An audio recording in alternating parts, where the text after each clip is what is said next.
All right, so we're back in 3.2 here. We just finished talking about how the number of bonding electrons and valence electrons allows us to figure out the number of bonds any particular atom can form. Okay, so when we're starting to figure out things such as structure, polarity, and shape, we need to consider a few different ideas. The first is, I need to know the total number of valence electrons. Okay, now this could, for an atom, would really just be counting the group number. If you have a compound, which is kind of where we're going now, then you'll have to take a look at the total of all the various valence electrons. Okay, if you have a polyatomic ion, you remember those guys. They were the groups that had a residual charge. All right, then we will have to add or subtract electrons as given by the charge. So if I have a negative polyatomic ion, all right, those are negative. That means I have to have extra electrons because they're negative. If I have a polyatomic cation, such as ammonium, all right, then I would have to subtract as given by the positive charge. Next, all right, now that I've counted up all my electrons, next I want to figure out the one with the highest bonding capacity, all right, or the number that has the highest number of bonding electrons. Okay? It will become the central atom that you're going to build the rest of the molecule around. Okay, hydrogen and halogens can never be central because they can only form one bond. Carbon is pretty much exclusively the central atom when it's present because it has the highest bonding capacity of anything that we looked at. All right, it can form 4 bonds. What we'll do then next is we will attach other atoms around the periphery, which means kind of you're building from the outside inward as you make your molecule. And you'll place only one pair of bonding electrons between each one that you add. Okay? Place more pairs of valence electrons, this time now as lone pairs, around the outside ends. So again, you can see both of these ideas, all right, are an outside to inside strategy. And when we get to the examples, it'll be really obvious, okay? So don't stress if this isn't making too much sense yet. Place any remaining valence electrons on the central atom if you have any. If now, this is an inspection part, the central atom does not have a complete octet, then what you'll have to do is move one of those lone pairs that you put in and move it to something that is shared with the central atom, okay? So this strategy of working outside in will work for most of our molecules and works really, really well. Okay, but if you have something that requires double or triple bonds, you'll do kind of a correction factor at the very end. Finally, what you'll do is you will change this to a structural diagram, remember, where you put a line for bonded pairs, and you will include any lone pairs when they are present, only around the central atom. Reason being, these lone pairs will play a role in their shape when we get to chapter 3.3. So right now we just want to try practice drawing these things and working on this outside-in strategy that I've described. Okay, so let's get to some of those examples. All right, so if we take a look at carbon dioxide. Carbon dioxide, you guys know the formula, is CO2. All right, we now need to figure out how many valence electrons we have in order to build this compound. So what we do is we start looking at what we've got. Carbon is group 4A. So we have 4 valence electrons with carbon. Oxygen is group 6A. All right, which we have 6 valence electrons. And you have 2 oxygens.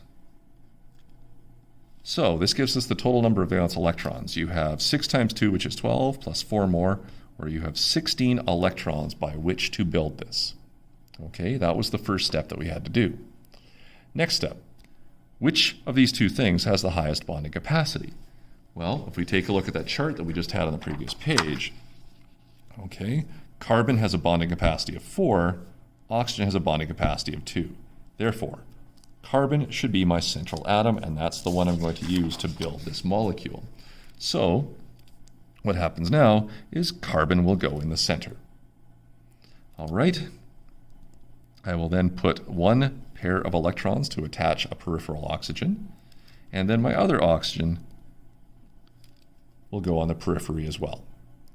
Okay, I've now used 4 of my electrons, so I have 12 left. These 12 now have to populate the remaining part of this molecule from the outside in. So what I want to do is satisfy the octets for my oxygens. So I'll put 2, 4, 6. Now I now have 8. 2, 4, 6. That one now has 8, and I've used 12. I have no more valence electrons to build this. So now I take a look to see if this is a satisfactory model. Oxygen has 8 valence electrons. It's good. This oxygen has 8 valence electrons, so it's good. But take a look at what carbon has. Carbon only has 4, so it needs 8. There's no more to put in, so I need to share more. So I just arbitrarily pick one of the lone pairs, put it in to be shared with carbon. Take another one of these lone pairs and put it in to be shared with carbon. All right, so we end up with carbon now with 1, 2 shared electrons here. And I'm just kind of at the bottom here, so I'm just going to move this one over to this side because it doesn't really matter where I put it yet. And so I have a whole bunch of shared ones there. This oxygen with 2 shared now has 2 lone pairs. And this oxygen with 2 shared has 2 lone pairs. Okay, if I take a look at it, this oxygen still has 8.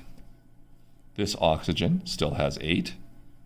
And the carbon now has 8 with more shared pairs. And so, as I draw this as a structural diagram, any of these shared pairs are shown as lines.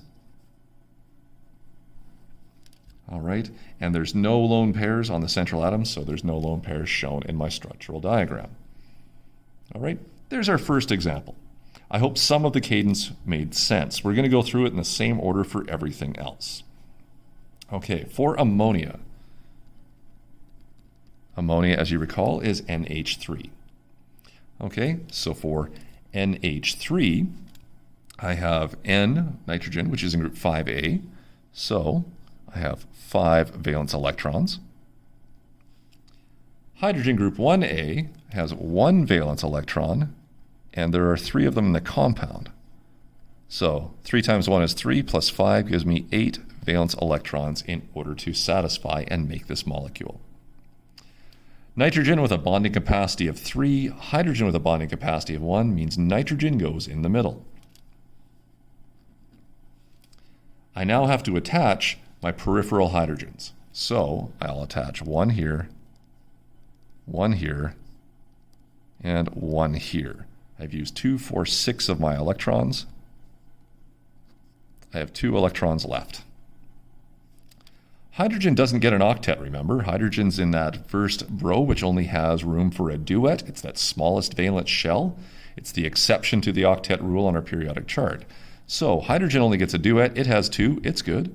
This hydrogen has 2. It's good. This hydrogen has 2. It's good. So the remaining 2 electrons must go on to the nitrogen. Now I check to make sure that all duets and octets are satisfied. Again, this hydrogen, this hydrogen, this hydrogen are all fine. Nitrogen has 2, 4, 6, 8, so it's also good. So what I do is I now draw a structure for every shared pair of electrons. And I include any lone pairs that might be on the central atom, and so I get something like this. So far so good, I hope, after 2 examples. What I'll do is I'll take you through the remaining 4 in the next video, and that's going to finish off section 3.2 for us.